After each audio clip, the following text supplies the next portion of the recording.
ሰላም ሰላም ናይ ሙቢ ኢትዮጵያ ተኸታተልቲ ከመይ እኒአኹም ደሕና ድኹም? ኣነ ደሕና እየ እግዚኣብሔር ይመስገን። ከምቲ ኣነ ለለኹዎ ደሕና ክትኮንለይ በዓልቲ ሙሉእ ተስፋ እየ። በብለለኹም ወሰላም እግዚኣብሔር ብዙሕ ትርፍ ይበለልኩም። ሎማዓንቲ ከዓ ብሓድሽ ቪድዮ መፂና ማለት እዩ። ሓድሽ ቪድዮ እንታይ እዩ ተይልኩም ያው ምስ ሜርሸይ ሽኮር ተዓሪቕና ኣለና ማለት እዩ። ክቡራተይ ማዓረይ ኣብዚ ኣብ ደገ ፀዊዓት እኒኣ ነይራ ክወፅእ እየ ደለኹ ነይረ ብጣዕሚ ይሕሙኒ ነይሩ ጠቢራ ጠባቢራ ኣውፅያትኒ ኣነ ደሞ ዋይ ተመስገን ኢለ ላው ርሕቑስ መፀኪ ሓወልትዋ ላውዚ ንዒለ እያ ላብ መንደረይ መፅያ ወተጫዊትና ውጊዕና ሻይ ቡና ኢልና ምናምን ገዛና መፂና ማለት እዩ። ኣብዚ መፂና ከዓ ማንጎ ፍርጅ ነይሩ ዝሕል ማለት እዩ። ኣውፂና ቅርድድ ደቢልና ሜሮዚ ታይድያ ገፃ ትፅወግላ መሲልኩም ኣይ ሜርዋይ እኒአኽሲ ከምዚ ጌርካ ማንጎ ምብላዕ ኣይፈቲ ጥሒንካ እዩ እምበይ ላበለትኒ እያ ስኢል ክብልዒ ላበልክዋ እዩ እዚ ክዳንና ነርስሕ ኣለና ምናምን ላበለትኒ ላስሓቅክዋ እየ። ኣነማ ገዛ እየ ክዳነይ ክቕይር እየ ስኽሻብ ገዛኺ ግን ክዳን ክተባላሽ ይኽእል ገለ ላበልክዋ ላስሓቅክዋ እየና ኣብ ዓለም እቲ ልጠዓመ እቲ ልመቀረ ፍቕሪ እዩ። ደቂ ዓበይቲ ዋይ ማዕረይ ምስ ሰብ ክትነብር ተለኻ ትጋጨ ኢኻ ትኳራረፍ ኢኻ ግን ደሞ ተመሊስካ ላብ ዝነበረካ ኢኻ ትኾን ልቢ ምግዕባይ እዩ ለድሊ እየ ልብል ናውዚ ላስሓቅና ኢና በቃ ኣብዚ ታይድና ጌርና ቡና ቃርያት ለይከፍል ሕልክ እየ ኢላትኒ ማለት እዩ። የኔ ማር መብራህቲ ከይዳትና ቡና ቆሊለ ነይሩ ለይተጣሓነ ፀኒሕና ማለት እዩ። ሎሚ ቅነታይ ካምኡ ልኾንሲ ኣጥፍእ ውልዕ እዮም ለብልዎ ኣለዉ እና ኣማራጭ ሲኢና ቡናና ገዲፍና ንብለኩም ደቂ ዓበይቲ ላብ ማንጎና ምብላዕ ኣቲና ኣብዚ ላውጋዕና ኢና በቃ ተነፋፊቕና ስለለቐነና ማለት እዩ። ምስ ደወለት ለይ ባይ ዘወይ ብጣዕሚ እዩ ሕጉስ ኢለ መጀመርያ ከልዕላ ተለኹ በቃ ወይ ፀርፈን ትኾን ትኹሪ ዶ ትኾን እየ ላበልኩ ነይረ ተስፍሽለ ኣብ መንጎና ተቐርቂሩ ነይሩ ማለት እዩ። ብሰንከይ ኢላለ እና ኣተዓርቐክን ገለ ላበለና ነይሩ እዩ። ሎማዓንቲ ባዕለይ ክኸዳ እየ ደልየ ነይረ ቀይሕ ዕምበባ ሒዘላ እየ ልኸድ ከይደ ላብ ገዛ መቸም ውፅኢ ትብለኒ እየ ላበልኩ ነይረ ሓሲበሉ እየ ነይረ ግን ብጣዕሚ እዩ የሒሙኒ ነይሩ ክወፅእ የደለኹ ነይረ ግን ባዕላ ርደእ ኣቢላትኒ ዝሓፍተይ ማዕረይ እግዚኣብሔር ይርደእያ። ካብኡ መፂኣ ድሕሪ ይቅርታና ምናምንና እሳለ ንፍስ ሕዝሲ ምስ ሰብ ክትበኣሱ ተለኹማ ንፍስ ኢሉሊ ደይቕኒ ካብኡ ከይድካ ይቅርታ ትበሃል ማለት እዩ። ቆንጆ እዩ። ልሽዒቱ ግን ተናዲድካ ስለትፀንሕ ስለትራሰን ማለት እዩ ይቅርታ ለይ ክትበሃል ትኽእል ኢኻና ክልተ መዓልቲ ሰለስተ መዓልቲ ትህቦ ዕዱል ማለት እዩ። ምክንያቱ ክትከስሮ ለይ ትደሊ ሰብ በተለይ ማለት እዩ። ካብ ፅልእ ባይ ዘወይ ልርከብ ነገር ኣሎ እዩ ኢለ ይኣምኒ ካብ ፍቕሪ እዩ ቆንጆ ፍቕሪ በቃ ብዙሕ ነገር እዩ ለምፀልካ ናውዚ ከምቲ ትሪእዎ ኣላውጋዕና ኢና በቃ ከይነጥሕን ማንጎ ለመብራህቲ የላይ ስኢል ክፍሓቑ ንፍሓቕ ስኢልና ላበልና ኢና ግን ሓደ ሓደ ግዜ ማለት እዩ እቲ ቪድዮ ላረሳዕና እየ ኢና እና ኣብዚ ለኢድት ስላገበረት ስለልነበረት ሜሪ ሽኮር ሓደ ገፃ ማንጎ ሓደ ገፃ ኢድት እያ። ኣብዚ ኣነ ደሞ ዓመት ልጠመየኒ ይመስል ምስክነይቲ ዝቆረበት ለክበልዖ እየ ላበልኩ ኣብዚ ስቲ ቪድዮስ ንርስዖ ኣለና በቃ ካሜራ ከምለለስ ረሲዕናየ ኢና በቃ ኣነ ርአይን ለሓሳብ ከው ኢለ ከይደ ማለት እዩ። እና ደቂ ዓበይቲ ዋይ ለይረኽምዎ ሽሻይ ይፍጠረልኩም ክቡራተይ ኣብዚ ላሰሓቅና ኢና ደቢር ክደቐኒ እዎ ደቢር ንታማለይ መጻኺ ተባረርኒ ዶ ላበልክዋ እየ ላተሰሓቅና ኢና ኣይመባረርኩ ልሽዒቲ እየ እምበይ ምናምን ላበለትንና እሳለ ብራዘር ኣይኮሪላ ላባይለ ደው ኢልለይ ነይሩ እንደኦም ባዕለይ ክኸድ እየ ሽግር የብሊ ገለ መለ እየ ኢለዮ ነይረ ትሪእዎ ኣለኹም ዋ እንደይ መዓልቲ ጌርና መሲልኩም በተለይ ትደልዮ ሰብሲ ሓንቲ መዓልቲ እኳ እንድሕር ለይተጋነኻ ውዒልካስ ዓመት እዩ ልመስለካ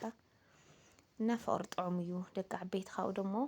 ኣብ ኮሜንት ኣብ ናተይም ኣብ ናይ ሜረዳ ኣርሴማ ምልኣትኹም ተዓረቓ ሕደጋ ላበልኩምና ነበርኩም በተለይ ደቂ ኣንስትዮ ኣሕዋተይ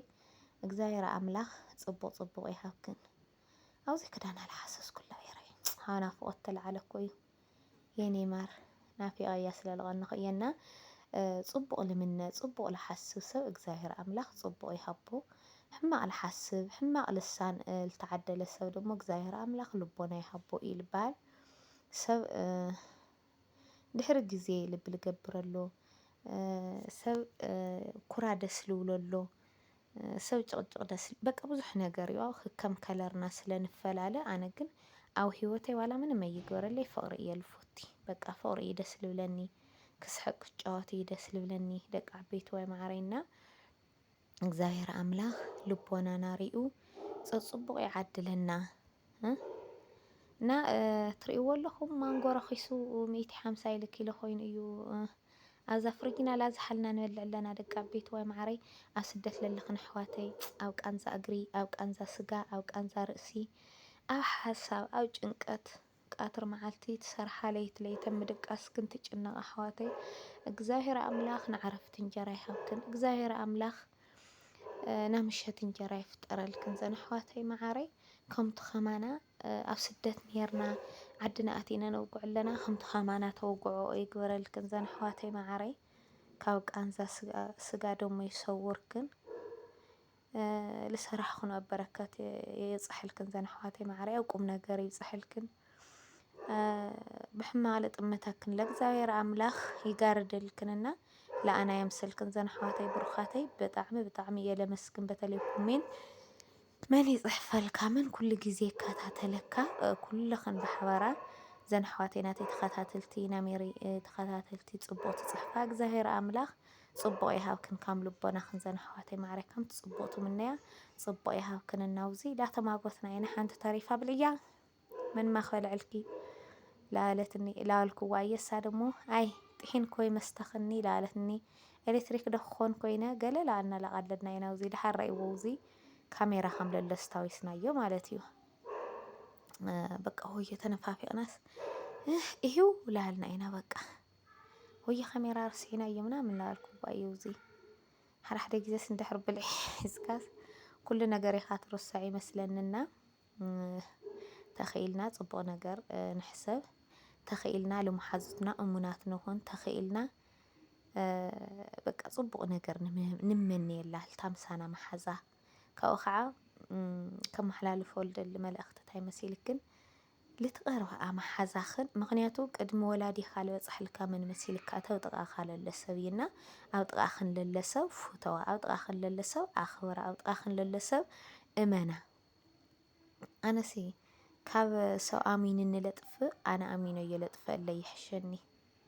እምነቱ ክበልዕ ሰብ ደስ ይብለኒ በይ ኣነ ብእምነተይ ክንዲ ዝጅ ተኣክለ እውን ከጥፍእ ኣይደሊና ሰብ ኣሚን ክንቅረባ ካብኡ ከዓ ምሳኽን ኣብ ጥቓኽን ለለ ሰብ ኣኽብራ ዋላ ሕማቕ ይፀብቕ ኣብ ጥቓኻ ለለ ሰብ ባይዘወይ ሰብ እዩ ባህሪኻ እዩ ሰብ እየ ልብል ኣነ ባህሪኻ እዩ ሰብካ ሕማቕ ባህሪ ተሊካላ ሕማቕ ኢኻ ትኾን ሰብ ሕማቕ ኮይኑ ይፀንሐካ ምክንያቱ ባህሪኻ እዩ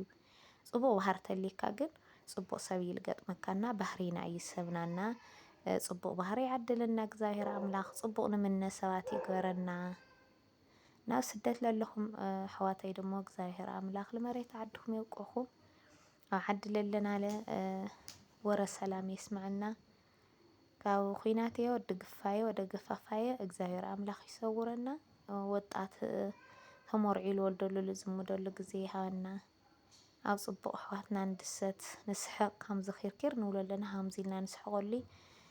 ናይ ውሽጢ ናይ ደገ ናይ ነውግዐሉ ግዜ ይግበረልና እየ ልብለክን ክቡራተይና ሸር ሳብስክራይብ ላይክ ላግበር ክነተባብዓኒ ኣብዚ ረእዮ ሜረዳ ኣርሴማ ዘን ፍንጃል መለሰተን እያ ማለት እዩ ኣብዚ ገዛ ከፅርየልኪ ማንጎሎ ወላዕናሉ ክወላውለልክ መብራት ዋይ ማዕረይ ትፀሊክ ኢላሃንሽ ኢለያስ ኩስተር ውዒላ ረእዮ እትና ሞባይል ሱስ ማለት እዩ ኮፍ ኢላ ሞባይላ ትጉጥጉጥላ ግን ኤዲት እያላ ገበረት ኤዲት ትገብርላ ረእዮ ኣብሽሩ ትብለኩም ኣብዚ ደሞ ክሮለክስ እና ሳሙና ጌራ ትውልውልያ ገዛ ማለት እዩ ይቐኒየለይ ዛንቤተይ ማዕረይ እዚኡ ኢናፊቑኒ ነይሩ ሓደ ሓውካ ተሓመምቲ ሓደ ሓውካ ገዛኻ ፅርር የብለልካ ምግብኻ ስርሕርሕ የብለልካና ከምዚ ልገብር መሓዛይ ዓርኪ ይሃብኩም እዞም ኣሕዋተይና ሕማቕ ነገር ተሊና ኣብ ኮሜንት ፃሓፉልና ለይስተኻኸል ነገር የለይ ብፀርፊ ልስተኻኸል ሰብ የለይ ብሓሳብ እዩና ልነበረና ውዕሉ ኣነ ሜሩቸይ ነዚ ይመስል ፅቡቕና ትምነያ ደስታና ሰሓቕና ፍቕርና ትምነያ እግዚኣብሔር ኣምላኽ ንዓኽን ከዓ ፅቡቕ ነገር ንዓኽን ከዓ ፅቡቕ ይግጠምክን ብሩኻተይ ባይ